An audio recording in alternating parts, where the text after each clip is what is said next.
Beaucoup de side events, comme tous les jours depuis le début de cette conférence des partis sur le climat. Tous les jours, des événements parallèles sont organisés par différentes parties prenantes marocaines. Il y va bien évidemment des sujets d'actualité qui sont relatifs bien sûr au climat et de mettre en avant aussi cette stratégie nationale pour le climat et une politique ambitieuse lancée par le Maroc. Et d'ailleurs, le Maroc a été précurseur sous bien évidemment la direction de Sa Majesté le roi Mohammed VI, notamment pour cette contribution déterminée au niveau national, ou ce qu'on appelle ici les CDN. Ils incarnent en tout cas les efforts déployés par chaque nation en ce qui concerne le ralentissement du réchauffement climatique à travers la diminution de l'émission ou des émissions de gaz à effet de serre. Et le Maroc fait partie des rares pays à appliquer, à être aligné à ces CDN depuis donc l'accord de Paris en 2015. En 2021 et depuis 2021, la Fondation Mohammed VI pour la protection de l'environnement fédère les efforts de toutes les parties prenantes afin de réduire ces émissions de gaz à effet de serre, ou en tout cas cette politique bas carbone qui s'aligne aussi avec la stratégie de la Fondation. Pour nous parler des résultats et des actions justement de la Fondation pour la mise à jour et la mise à niveau de l'outil de calcul notamment des émissions de gaz à effet de serre, je reçois Madame Nasma Jrandi, Senior Manager Air et Climat à la Fondation Mohammed VI pour la protection de l'environnement. Bonsoir Madame Jrandi, merci de répondre à nos questions. Merci à vous, bonsoir. Alors tout d'abord, peut-être nous sommes là, donc vous avez participé il y a quelques instants à ce panel très important sur le bas carbone. Alors quels sont vos enjeux, votre présence ici en tant que fondation, en tant qu'organisation philanthropique, les enjeux à travers la participation à cette COP28 à Dubaï?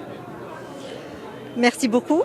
La Fondation Mohammed VI pour la protection de l'environnement, sous la présidence de son Altesse royale, la princesse Al Hasna, organise plusieurs side events à l'occasion de cette COP. Aujourd'hui, dans le cadre de la journée thématique sur l'énergie, nous avons organisé un side event sur l'accompagnement des acteurs à la transition bas carbone, qui est vraiment un sujet important pour notre pays, en alignement avec les objectifs, comme vous l'avez rappelé, de la CDN, la fameuse contribution nationale au niveau déterminé. Alors la Fondation joue un rôle de fédérateur et d'accompagnateur des différents acteurs.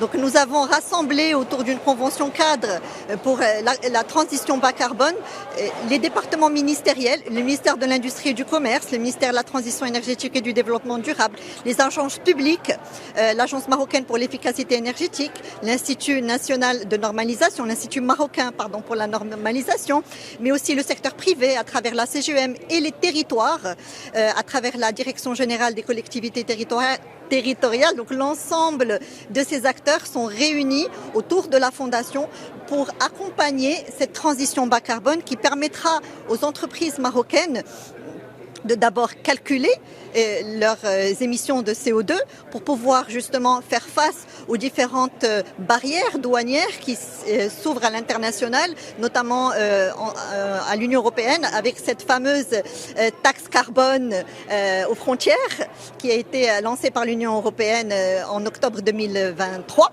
Et donc la Fondation, à travers son rôle de fédérateur et d'accompagnateur, mais aussi dans son rôle de renforcement des capacités à travers le Centre international Hassan II de formation à l'environnement, nous accompagnons la montée en puissance sur ce sujet. Alors, Nasma Jrandi, il est question de dresser le bilan, n'est-ce pas, mais aussi de partager des expériences à travers ces panels. Quelles sont les expériences peut-être qui pourraient contribuer à cet élan du Royaume du Maroc dans ces transitions bas carbone?